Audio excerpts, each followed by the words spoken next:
Okay.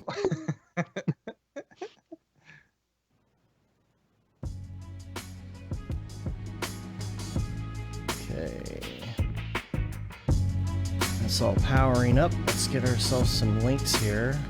Gotten a lot of positive feedback on the course. Like, cool. Hit me up on Facebook and Slack and stuff, being like, "This is perfect. Like, this is an amazing C40 Houdini pipeline stuff. It's just what I've been looking for." I was like, "That's pretty awesome." Sweet. It's great to hear.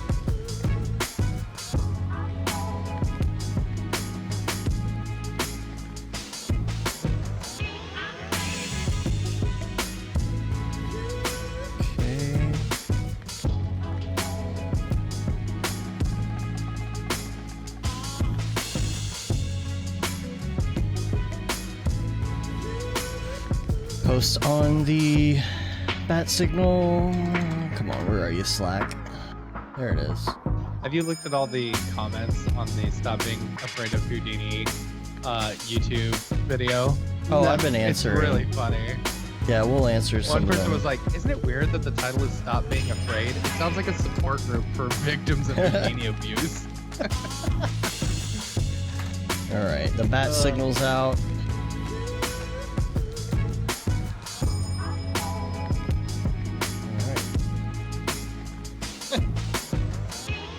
Diego motion.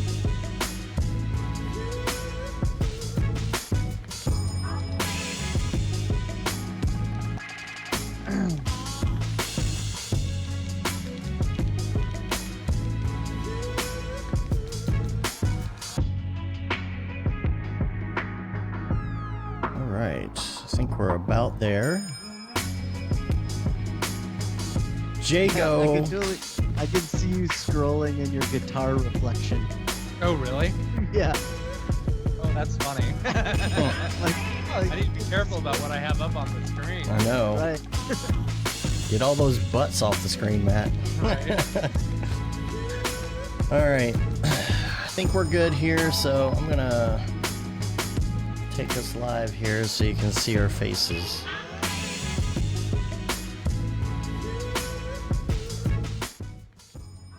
Hello and welcome. Hello. We're streaming live tonight. This is a nighttime special we're doing here. I think we're all good to go. Everybody's rolling, right? I'm gonna get into it. Correct. All right. Got people in the chat. We'll get right to it here. So there we go. Bonus? What? What? See, I've got my Dallas behind me because it's a late night special. All right, here we go. I've got my doorknob Right there. there. Is it locked? No. You're gonna have your kid coming in like, Yeah. That's like actually on the CNN thing or whatever. Yeah. That's actually the closet. The kid Oh, is okay. over there. See, that's Oh. smart. That way, anytime someone walks in, you can like really quickly close what you're looking at. You know? Yeah, man. Yeah. All right, here we go. That's why my computer's not on that wall. Sorry, go ahead. You ready? All Yeah. right. What's up and welcome to a Mograph Live special. I'm Dave. And I'm Matt, and joining us today is Mr. Mark Fancher, Houdini Mark himself. Yo. So we are doing a little late night special here. We're doing a little extra bonus, if you would, because we would like to sit down and talk to you about this new course, maybe answer some questions, so show some videos, and even at the end, we're going to show a little outtakes video. So that'll be fun. That'll be fun. You know, I've been sitting here editing 40 hours worth of material. I'm bound to see some outtakes and funny things happen. So we got that there. So for those of you who haven't seen it yet, we're going to go ahead and play this this promo for the course first so that everybody can see what we're talking about. So I'll go ahead and bring that up, you know, real professional like. Right. Here we go. Let's roll that beautiful bean footage. Oh,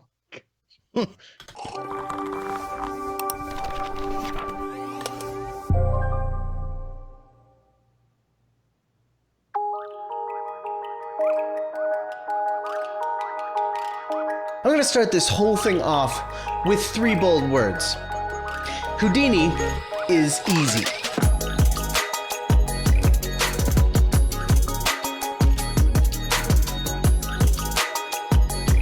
I am here to tell you that you are in the right place.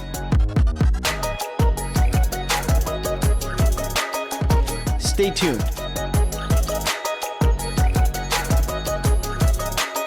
Do some particle simulations, some fluid simulations, just all the simulations. Let's just run this again. For all of you who are like me, who love computers and graphics and animation, you got this! An introduction to Houdini for motion designers and Cinema 4D artists looking to expand their skills. My apologies for the lame recording. I'm making this up as I go. You really do need to know what this stuff is to do the cool things. Sooner or later, your brain is going to start making connections. You came, you conquered, you saw. And congratulations for making it this far. Why didn't I know this existed? Cheers.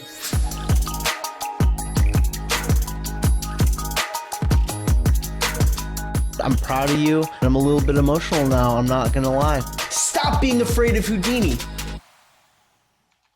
Without further ado, let's let the learning begin.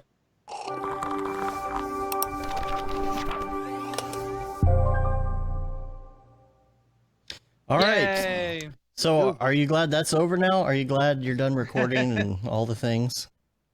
Oh man, yeah. Well, it was like one of those things where you get into it and then you're doing it, and you just kind of get into a routine where you like kind of recording a little bit here and there every night. Some nights you finish, some nights you fail and have to like do it all over again the next day, and you just kind of get in that churn. And then it was really bizarre when we were all done. I was like, I don't even know what to do with my life right now.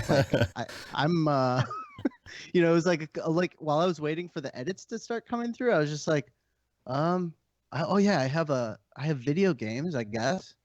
Right. You know? Yeah, man. I finished and I was like, oh, well, things are going to slow down now, but they haven't slowed down. But that's fine, because we got a lot more coming. So let's address first, I guess, some of the chat that's coming in. If anyone has a question or anything, feel free to put it in there. Number one, Matthew Ashby said, I tried to get my boss to buy me the course today, and she said I had to do the basic on Skillshare first. Tough but fair. Now, I don't know. I guess it depends on your level of 3D-ness that you know already. But if you already know a 3D program or something like Cinema 4D, you know, there's a lot of intro in this. So you've got the two different parts. You got the first part, which is intro stuff. The second part is the more advanced stuff, the cool stuff, if you would. What do you think? Do you have a message for the boss, just so we can here help? I don't know. So we can help persuade. The first part, if you're not, what Mark says, Houdini's easy, you know, I totally get it. Like that whole first part, it's like most people, when they open Houdini for the first or second or third or fourth time, they open it up, they play around on the shelf, they realize that they have no idea what they're doing, and they close it. And they're like, I'll try this again in a week. Right. And then they get to it 6 months later. And they forget right? what they learned the first time. Right, exactly. So you got to go back and relearn everything. But if you go through at least the whole first section, I mean, even the we just released it's one of the lessons, like it's the very first lesson, like getting up, moving around, what everything is, and going from beginning to end, you know, rendering a shiny sphere like you do, you know, but from beginning to end, you'll feel much more comfortable in it. Because when I started out in Houdini originally, like trying it out, I would do a tutorial and they would teach you, you know, like, okay, let's do some fracture stuff. Okay, awesome. You've created this awesome sim. All right, well, where do I take it from there? What do I do now? You know, I want to put textures on these. I want to render it, you know, but they never go into that. So you got to go find a whole nother thing that doesn't necessarily correlate with what you're doing, you know, but being able to see just from beginning to end, initially right off the bat, you feel a million times more comfortable in it. Just initially, and then you go through the whole first part one, and it's like, okay, I'm very comfortable in this program. And that's the thing. We just released just tonight a tutorial, and it's the full version of that one that you're talking about, where it takes you from beginning to end in about, I don't know, 20 minutes or so, and shows Yeah. you the ropes, shows you the interface, and you render a shiny sphere at the end. So you can get that on our channel. That's on the course page now as well, so you can check that out.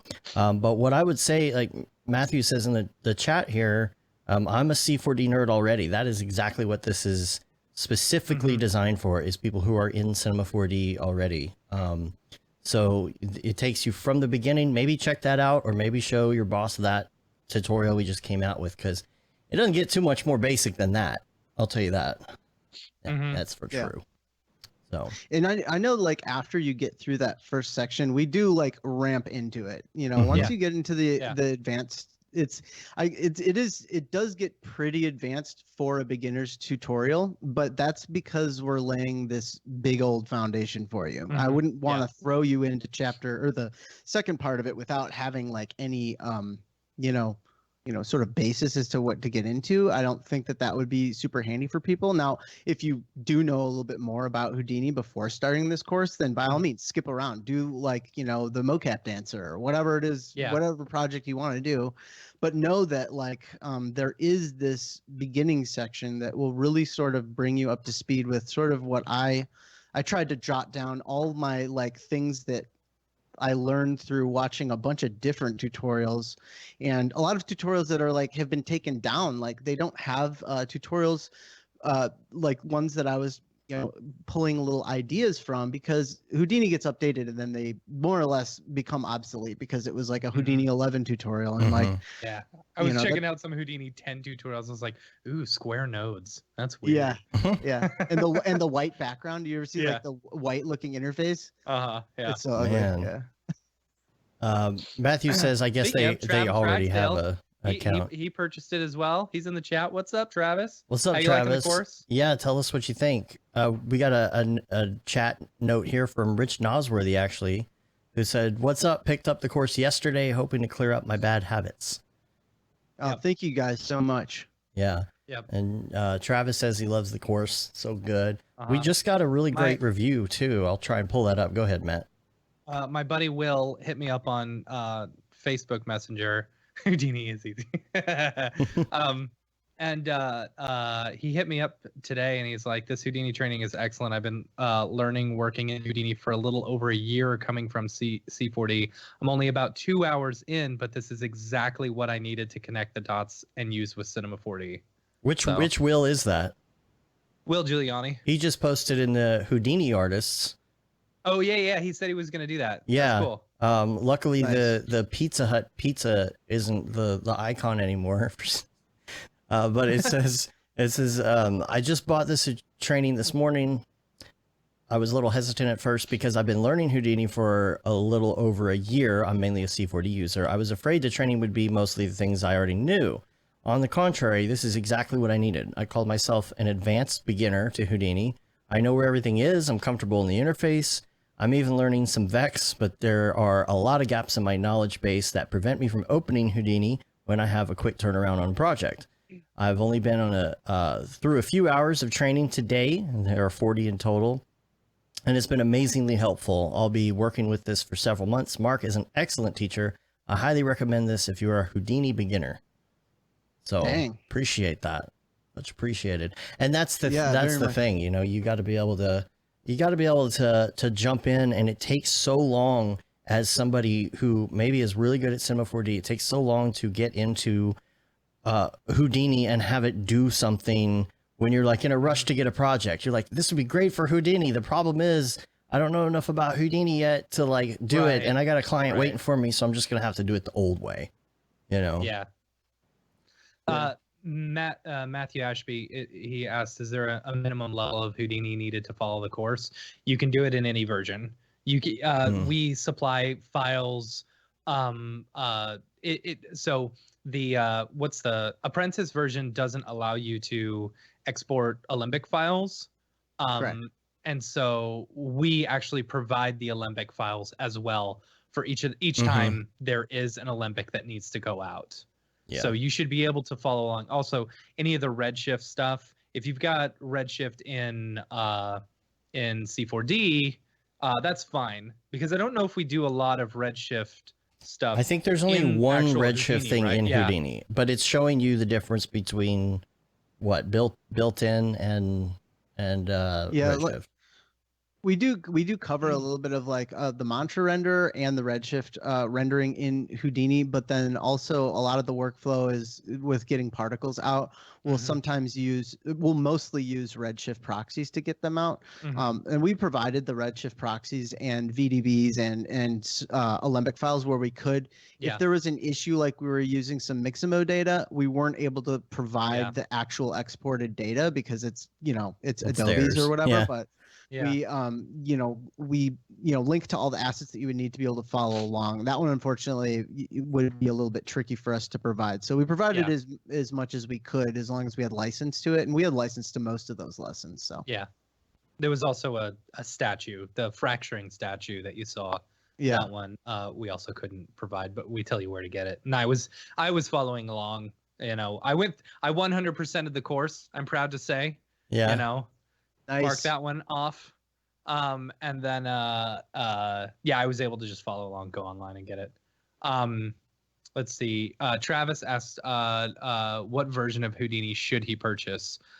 If you're looking to like actually produce stuff, Travis, I mean, I know you'd be good with the indie version, the only limitations, there aren't any real limitations on the indie version except for you can only render 4K.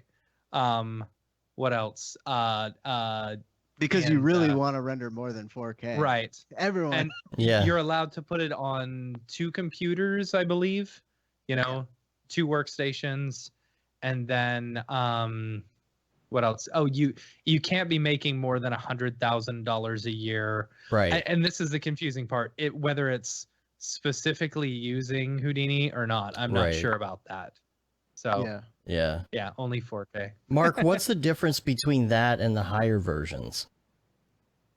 I believe that the only real difference, it might be that, I can't say for sure and don't quote me on this, but like using distributed simulations where you actually like take a fluid sim and cut it up into pieces and distribute it across a network to get it to like simulate something larger than what one computer could handle. Oh, that's I believe that is that's effects only. Actually, if I'm not mistaken. What I really meant to say was when it comes to the files themselves, I guess, is you can only go one direction. Like you can only go down. Yeah, you can. Yeah. So if you have like a Houdini Apprentice file and you give it to somebody with Houdini Indie, it will open on their computer in Houdini Apprentice. So it'll downgrade your license when you open up a file of a version of Houdini that is more limited than the version that you're currently on. Mm-hmm. All right. And same with effects. So if I'm at work and I'm like hopping around and I find like an example file that was done in Houdini Indie and I try to open it to see what someone did at work, it downgrades me to Houdini Indie. That's cool. That kind of stuff. So you can still open the files. It's just like if you want to be like working in your version of Houdini, you're going to either need to like open up another copy of Houdini and sort of follow along with the file or whatever, because you can't copy paste between them either. Right. A stalker Thomas asked on YouTube, can everything applied in Houdini 18, or can this? Well, I'll say it this way: can everything in this be applied to Houdini 18? And you've gone through and actually made some minor revisions that show how to do 17 and 18, but they were very minor, right? Yeah, there's like a couple things that we've caught along the way. Is like some menus have been changed in Houdini 18. That's mainly when you're trying to build like a new pane tab. They've now put subcategories into the drop-down menu, and so as I go through the course, I'm continuing to like find things that are different about Houdini 18 and the version that we have, which was built off of Houdini 17.5. And so as I get through this stuff and find more things, we'll be rolling out updates on that. But for right now, Houdini 18 came out with some majorly new features that don't necessarily change the workflow. They just add new workflows. So they added things like USD and like there's Solaris Look Dev. And there's also, I can't remember, I thought there's like a new renderer that's coming out, which is Karma. but Mhm. it's a little bit early for me to at least dive into that. I'm not using any of that stuff in production. I haven't even touched it yet. I think that it's out there and it's really new right now, and it's more or less there so people can start familiarizing themselves with what will be a future standard workflow, but it is not going to be 100% there yet. Yeah. I don't think. A couple of the other questions in here, like we've got people asking for samples, so we've got that up now. Mhm. Somebody was asking about Redshift. I guess the Apprentice version doesn't support Redshift. Is that right? The Correct. Apprentice does not. Okay. No. But Yeah, you you, know, you cannot install third-party renderers in Oh, the Apprentice okay. version, in the free version. So yeah, it's all a big blur to me now. But no, You know, and here's the thing. So I was going to mention this when you were talking about 17.5 and 18. When I started going through the course, I started in 18, and then I realized that Redshift hadn't officially been released for 18 yet. right. You know, when I started, and this was a couple weeks ago, and they've only recently released a version of Redshift for, 18. So we wouldn't have been Yeah. able to even teach it anyway, you know. And what I told this person about that is the fact that you show how to use both engines first of all, but the other thing is that, again, like we said earlier, Redshift is only in the in Houdini in like one of them, and plus the one where you show it, so it's really in the Cinema 4D side of things. And that's the other thing. People ask, well, what if I don't have Cinema 4D, or what if I don't have Redshift? Most of the course is, when you go to a chapter, it's a huge chunk of Redshift, and then you'll spend maybe 10 to 20 minutes at the end showing what to do with it next to finish it in Cinema 4D or to do something in Render Engine. But it's all still applicable to other pieces of software. So it's not like you have to own Cinema 4D. You're going to get a lot out of it. Yeah. Yeah. It's like buying a texture pack, that's based towards Cinema 4D. You're going to get all the image files, that you can use anywhere else. They're not totally based there, but I mean, you'll be able to take all this knowledge. You can, I'm assuming in Maya, you can import Alembic files, and stuff. So, most of this, basically all of it should transfer over, Yeah, for sure. And I think part of it is like, and this is one of the major things that we had when I was talking with David when we were consulting at the beginning of starting to lay the foundations of this course. It's like, what do we do? Do we do it? Do we just do a course and not worry about rendering at all? Because there's an argument to be made for that. I think the first year that I spent in Houdini, I spent in Apprentice, and I didn't render anything. I was just building setups and learning how the nodes work and stuff like that. But I think there's a whole nother camp of people who say, no, I need to be able to make something that looks cool in order to be excited about what I'm learning. So I agree. I'll agree with that. Yeah. It became one of those things where it's like, well, we really do need to kind of construct this in a way that balances that. So we get a little bit of Mantra in there, which is the default render that comes with Houdini. We get a little bit of Redshift in there. We get a little bit of, we do some projects that we don't render at all. And then other ones that we bring into Cinema and just say, hey, this is Cinema. You've got what we just did in Cinema. Now go have fun. You can do whatever you want in terms of rendering, but just more or less laying out those foundations so that people don't feel stuck. Just cool, I made an awesome wireframe, and now that's it. That's the end of the story. I'm gonna go move on and build the next cool viewport looking render of the next thing. It's just cool to kind of you got to feather some of that stuff in there. So it's just a mix of sort of just setups versus actually final looking rendered projects. This is an interesting question here. Is it not possible to upgrade to Apprentice and then the Apprentice indie file? Can you do those? Can those be compatible? Yeah. For Apprentice to Indie, there's an online file converter.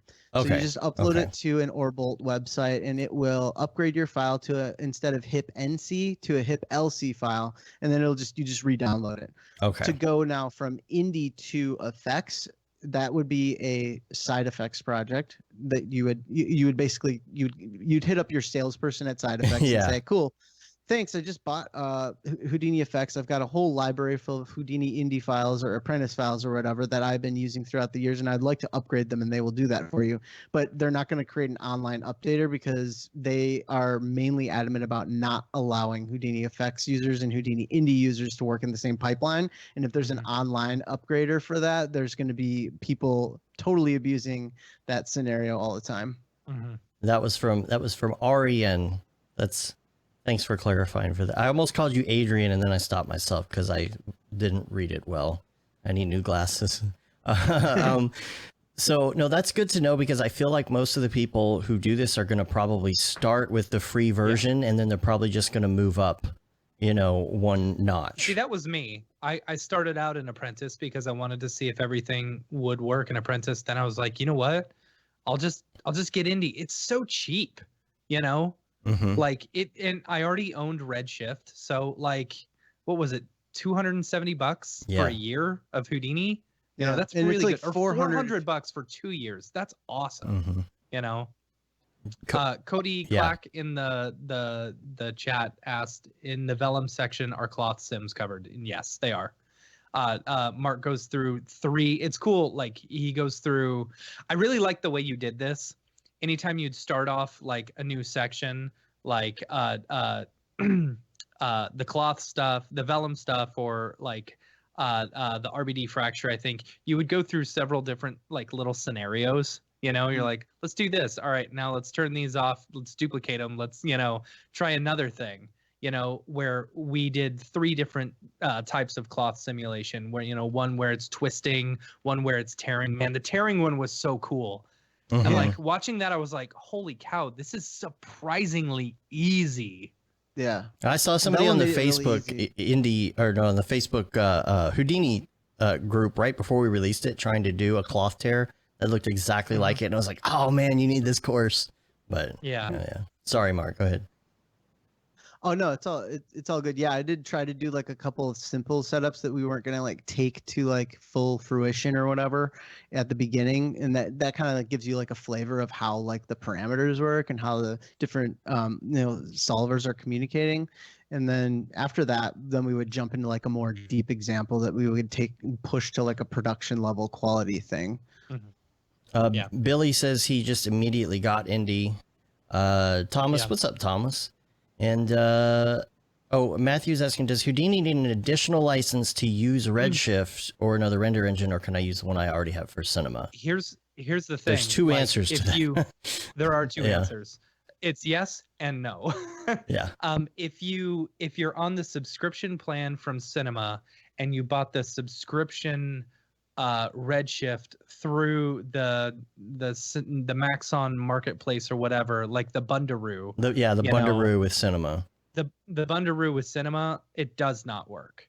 But if you actually bought Redshift from Redshift's website and you have that license, that version will work with all of them. Mm-hmm. And Mark, you went over installing Redshift, right? As well. Yeah, because it's one of those things where I was like, assuming that you have Redshift installed, and then I was like, yeah, they probably really would like to have that laid out, because it kind of sucks. Yeah, I do like that you added the autosave stuff in. Like showing us how to set up autosaves, because it's not a simple just like little click button like it is in Cinema. Like you have to actually go through and edit some text, Yeah, about when I said Houdini was easy, installing Redshift and turning on autosave, those things are not easy. I concede to that. Yeah. Cool. All right, well, we'll keep it open for questions here, but in the meantime, why don't we do the outtakes video? How does that sound? Yay. Okay, I'm going to try to do this a different way so I don't play the audio twice while I'm trying to pull it up like before, like a weirdo. So here we go. And I got no audio. Why don't I have any audio, guys? See, I tried so hard and I failed. You know what, Dave? Here we go. I got it. It's probably something technical. No, I got it. Here we go. And it's giving me a warning saying that I have 1 day left to renew my Houdini Indie license. So I guess I'm going to have to do that. take my money, you know? Like, so VDB combined. God, why is my brain not working right now? Awesome. Total crash. And run this one more time. And every time I say one more time, I really mean let's run this like 10 more times. Design where we fill a shoe. We're going to fill another shoe. If I decrease this, you can see that it... You know, it's crazy that this note has changed since I wrote my lesson. I believe it is called Le Transit de René de Chalon. I don't know if I got that right, but pardon my accent or French or what have you. But maybe with with some less smoothing section, maybe with some lower smoothing ERPs, derp keyframes and setting and such not. We've got our pops right here. Excuse me. I have no idea what that's doing. So maybe let's cut this part out. So now when we do it, I'll be right back from this crash. Burp, burp, burp. Derpy, derpy, derp. Derp, derp, derp. That was insane. I just had a brownout. All right, so that... Wait, what the Did I do VDB? Yeah, okay.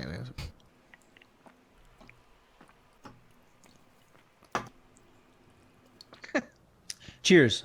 So decreasing that pulse duration to something like 0.1 is going to cause it to frenetically, or I don't even know what the word is. Frantically. Does not scale. It scales. God, okay. Float vector or float. A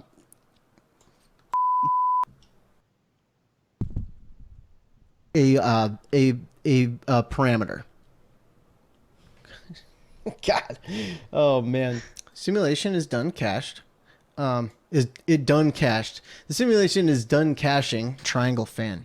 And we don't really need great geo for right now, but that's kind of funny. He actually looks like he's sticking out his tongue and has spike eyes and a spike neck. I'm going to retake that because that sounded stupid. Note to editor. Take 2. Yeah, that's pretty good. People are asking if it's available online. We'll put this up on the YouTube channel. Some of those are in the course. Actual course. Yeah. Aren't you glad you're done now? It's really funny. I actually did have a brownout while I was recording. It like my monitor turned off, but my computer stayed on. Everything in the house clicked. One of my recordings stopped. It was the weirdest thing ever, and I was like, okay, is it still? It was like still recording partially. It was so weird. It was like the weirdest thing ever. That's funny. Yeah. What are the stats? How much raw footage was there? 47 hours? Oh gosh, I don't even know if I ever looked. I don't even know how I can check that. We ended up with 40 hours, but I'm pretty sure it was like 47 or something. Yeah, it was something up there. Yeah. How many nights did you record? Yeah. Oh dear, I don't know. I have a timer that I use to kind of track things, and I haven't looked at it because it was a lot, and I'm like, I don't want to know. You should do it right now. Do it now. I have the numbers. Come on. Okay, I'll try. Let's see if I can figure it out. All right. I'll bring this up in the meantime. So if you go to our site, mograph.com/classes, you can get to this. And I'm just going to go down here real quick and talk about some of the chapters because people were asking what's included. And so again, at the beginning, you know, the free one that we just put out, you can check that out and see. It starts to cover the basics. It starts to talk about nodes and things like that. What's that? Where is that? The free one? Yeah. Oh, the free one was 1B. It's 1B from the course. Yeah, right. That's where you go through. Where can you see it on that page? Sorry. Oh, you can't see it on that. You can see all the chapter together on this page. Okay. I didn't know if we're gonna sit there or not. Chapter 3, you start to get doing a little bit of like actual projects while you're learning, you know, fundamentals.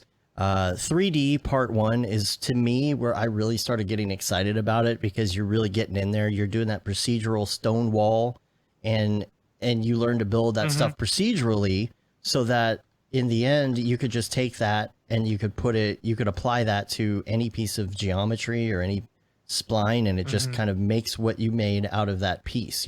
Just it's so procedural, it's ridiculous. Then we get into the fun stuff, like these fractals. This is the one where you learn attributes, which can be really hard to wrap your brain around. And Mark, I think you did a good job, like really reining this in. You went and did some re-recording to really get this locked in. And so yeah, that one was a little bit trickier. Attributes are one of those things. I think like it's the most important thing to understand in Houdini. And I've seen it described a lot of ways, and I wanted to try my hand at it. So I'm really hoping that by the time we get through this chapter, maybe don't like fully understand attributes. What the point is that we need to lay that foundation so that you can like have it all in the back of your head as you move forward into the more advanced lessons, and then those ideas start to sink in more once you start to apply them. That's sort of what my thinking was with it. Yeah, and even in the last one on this, you kind of go into a little example, and you're like, you could pause and come back to this later if you want, because this might get a little bit over the top for being at the beginning. But it's like, follow along or not, if you really want to dig into these attributes more. Then chapter 5, what do we got? I don't know. It's all a big blur now. This is using chops. Yeah. I loved that chapter. I thought it was so cool. Yeah, you get the little jiggly chops thing. Are really neat. This is very David you can Brodeur. you can do like a jiggle deformer. I think we did something where we recorded audio in from the computer and then used it to drive animation. Then you can like filter off the curves to make it like kind of bounce like a little bit more, smoothly. And then we did the cop stuff, which is like you can kind of do like substance designer type things in Houdini. Now, like because Houdini has like a node-based compositor built into it, you can really get creative with kind of using it to read your geometry, and then you can blur it, and then you can turn it back into a depth mat, and we kind of did some stuff like that. And then chapter 6. Chapter 6 is great because for this Cinema 4D artists, you get to experience a round trip where you start in Cinema, you go to Houdini and do some stuff, you take it back into Cinema and do some finishing. I think that's where people are really going to get excited, because people who are in Cinema 4D, once they get to that point and they realize how to do this workflow, that's really exciting, because that's when you can start like pushing stuff out and using it in your projects. For sure. And then chapter 7, this one was really fun, I think, because you showed how to do a lot of little things. That's the thing about this, man. There's all these little tidbits that you put out there, like these little nugs of information that you put in every chapter that are just, it's not necessarily like the main theme of the chapter, but you learn all these things like in chapter 7, when you do dynamics, you show how to do a camera that automatically follows the bulk of these particles by itself with no keyframes. I straight up ripped this, by the way. I followed along the whole course, and we're working on a project right now where they're like, all right, you have free reign to do whatever, just make sure it's within this. And I was like, well, I'm taking the one that I already did and I'm just moving it. Moving the camera. Hell yeah, man. Go. There you go. So in chapter 8, you did the rigid body dynamics, and you make this is a very commonly used model. I think I've seen it a couple times recently. It's a free model you can download and like make it explode. If you don't have that model, you show how to do it with someone else or another. No, wait, I'm sorry. I'm thinking of the dancing one. But you can apply this to anything, and then bring in another model and try and explode that, because it's procedural, with minimal change. You go over glue constraints as well in that one. Yes. So. Chapter 9, this is where you spread the word. This is vellum, vellum. stuff. So this is where we go over the cloth simulations. It's cool. He goes over like three separate ways of doing cloth. You've got the twisting and the tearing. There was one other one I can't remember. I think we're doing like cloth stacking and then like abstract attraction forces in the air that like, you kind of just like target forces to get things to like hover or follow where you want them to go. We also did the mocap dancer with the rigids attached to the hairs. So there's like these elastic strands that connect to the wall. Yeah, this is the cover one right here. I put that for the end because I couldn't resist not showing the vellum. The foam thing, and then you did the one with the shoe with the pyro, and that was really cool. Flame, you did some flame in there. Yeah. Towards the end here, we start combining different things that we've learned, like different solvers. So that one would be kind of a combination of particles and volumes. Let's see, 11. Did we lose Mark? No, he's still there. He's still there. Yeah. You froze for a second. I just got quiet. Sorry. Oh, okay. Good. All right. Let's see. I love liquids, fluids, flip. This one was super awesome. It made me feel a lot more comfortable in liquids, but I'll tell you what, they're slow to sim. Yeah. I have found. Yeah. Oh. But yeah, Those this one's those very liquids get crazy. I think that they are, and I kind of talk about this a little bit in that, but like liquids are the thing that uses every single thing that you've learned in Houdini. Like you've got particle simulations, you've got volumetric simulations, and then they're both talking to one another. Yeah. And then you've got then when you're done, you have to fluid surface it. So you're dealing with VDBs and meshing, and then transferring attributes back onto the geo so you can get motion blur, all that stuff. It just sort of is the most complicated thing I think you could do with a sim, as of at least that I can think of right now, besides some of that crazy bread baking stuff that is way beyond that stuff. I have no idea how they're doing that, but in terms of what ships with that'll be in Houdini the next currently, course, right? yeah, for sure. As soon as they build a solver into Houdini, then we can talk. I don't know how those people do that, if they're building that stuff like in a different engine, or I don't know how they're doing that, but that stuff is mind blowing. At any rate, I think that fluids, like as far as what Houdini does right now, fluids are one of the most complicated and taxing types of sims that are out there for sure. Yeah. The hard part is like making sure that there's no like jitteriness, and stuff like that. That was something that I ran into doing something myself, not this course. Yeah. But I have my total number of hours. If you guys yes, let's hear it. Boy. What is it? All right, so I started in late December of 2000 and what was the last year? So I started in late December of 2018, starting to write the syllabus, and then I worked all throughout more or less various parts of 2019, and then just a little bit of wrap up here at the end as we were pushing the course out. But the total number is 317 hours. Woo! Wow. Man. It's not as bad as I thought. It felt like 5 or 6. Yeah. You know what I'm saying? I probably spent, I don't know. I mean, at least 100 hours, if not 200 hours. I didn't really keep track of it like you did, in the editing process. I would say maybe 100. Maybe 100 is probably it's a good round number. Yeah, I think like double the amount of time that you end up in a final edit seems like pretty solid. Yeah. Even though I was editing at 2x speed, I still had to stop and cut and do things, and it usually took about real time. Yeah.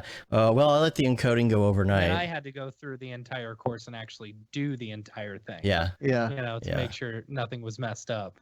Yeah. So, I seriously thank you guys, because honestly, I've wanted to make a thing like this for years. It's ever since I started feeling comfortable in Houdini, I was like, I want to do this thing that we just did. And the undertaking is so massive. Just thinking about how to arrange the first 4 chapters took me Yeah. probably a larger portion of that time than you'd guess. I maybe spent like 40 to 80 hours just rearranging how the order of the first 5 chapters flows, because that's the part. It's super easy to dive in and do a bunch of advanced tutorials, throw some Vex at people, assume that they know everything, and just be like, here, check this out. We're going to do burnt, burnt, burnt. I've done some tutorials on YouTube before, and they're like straight up Vex, and that's easy. If you know Vex, or you're assuming that your users know Vex, no problem. But when you're really sitting here trying to come from the perspective of a person who's never looked at this stuff before and trying to get them into it, you can't just be throwing Vex at them day one. You gotta basically really... you're like, I'm such a badass that it's really hard for me to dumb it down. Oh no. I'm just kidding. If not, no, I probably sound like a huge jerk if that's the way. I'm totally messing with you. No, like it's one of those things, like trying to figure out how to get that foundation like articulated in a way that like it makes sense. Like it was super hard for me. Yeah. So that was definitely what a lot of the effort went into, that first beginning part. And we had a sit down when we first talked about it. I was like, hey, let's go have a drink and talk about this or something, and you met me up at the bar / hotel place where I was at, and we were talking about it a little bit, and I've messed with Houdini before. I've tried, and I said, here's the deal, because I've been talking to a lot of people. We had talked to I don't know if I talked to Simon Homedal yet, because I met him overseas, I think after that. But the general consensus was everybody was trying to get in Houdini and couldn't. And so the only advice that I had for you at all for this course was, here's what the name's going to be. Stop being afraid of Houdini. So I would say if anybody's taking the course, please, we love when you post your stories on Instagram or photos or post testimonial. If you're doing a sim or you're doing something cool or whatever it is, do the story, tag us in there, tag Mark in there, do the hashtag Stop Being Afraid of Houdini, just so we can see it. We love to see it in action, because then we feel like we've, maybe made a difference in somebody's life, so after all that work. So Travis Ragzell in the chat, he posted a story the other day after he bought it, and it was the pig head, and he had put a mountain node on it, and he was messing with it to where it was all like wonky, and he's like, my second day in Houdini. I saw that. My reaction when I don't know, it was pretty funny. I want to say it was Billy who commented somewhere the other day, like, now when we get to NAB this year, we're going to actually know what other people are talking about. I feel like because I didn't go step by step, but I just through osmosis in 2x speed absorbed so much. I at least understand what's going on now and what people are talking about. So, so for sure. You ready to release your Vex course now? Oh gosh. Oh yeah. By the way, I have this Vex. I'm just kidding. I haven't even barely thought about anything like that. But I would say that it was such a fun time, like making this course, that you get kind of addicted to it after a while. So we'll see. Yeah. We'll have to see. Might want to take a little break first. Just chillax a little and whatever. But and we had a late comer in the chat. Apologies if this was already answered. But do you need to have a foundation of 3D? Now, a foundation, again, when we say a foundation, like if you've never done any 3D before and you pick this course up, I would say it's going to be a little more difficult than if you for sure. I don't know. Probably. I mean, even stuff like the axes and if you don't know what X, Y, and Z is, that's going to be really hard. I mean, it's definitely going to be easier if you know some 3D, have some 3D background. But you know what? Pick up a free copy and do the free tutorial that we just put out to do the sphere and just get from A to Z with that and see if it feels like something you can follow. Yeah. Yeah. Travis, we were actually just talking about that right before the show, like doing some one-off tutorials and specific techniques and stuff. You know, we've talked about it, and nothing is official yet. But yeah.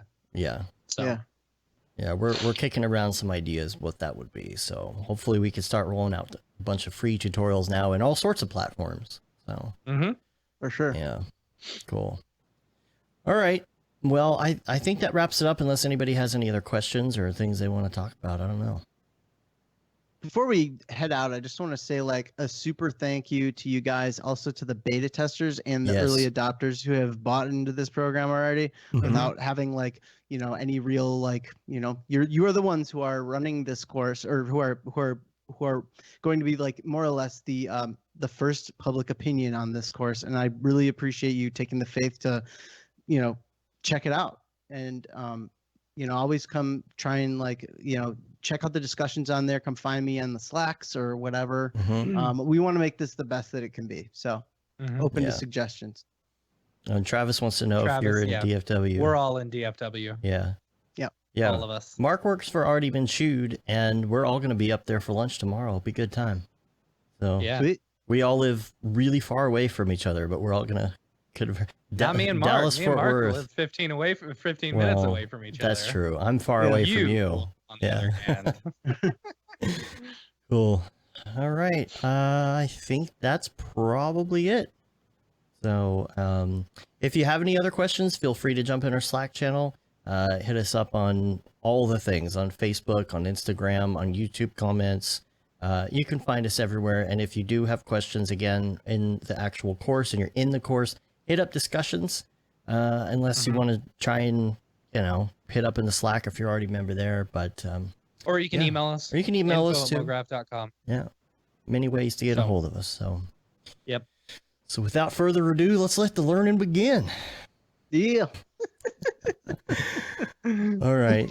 Well, we're going to get out of here. Thanks for joining us for this Mograph late night special. We hope you enjoyed it. We're going to go to bed. Thanks for joining. We're going to go to bed. Yeah. Thanks for checking it out. Yeah. All right. Until next time, I'm Dave. I'm Matt. I'm Mark. Have a good one. Later, yo. Later. Oh my gosh.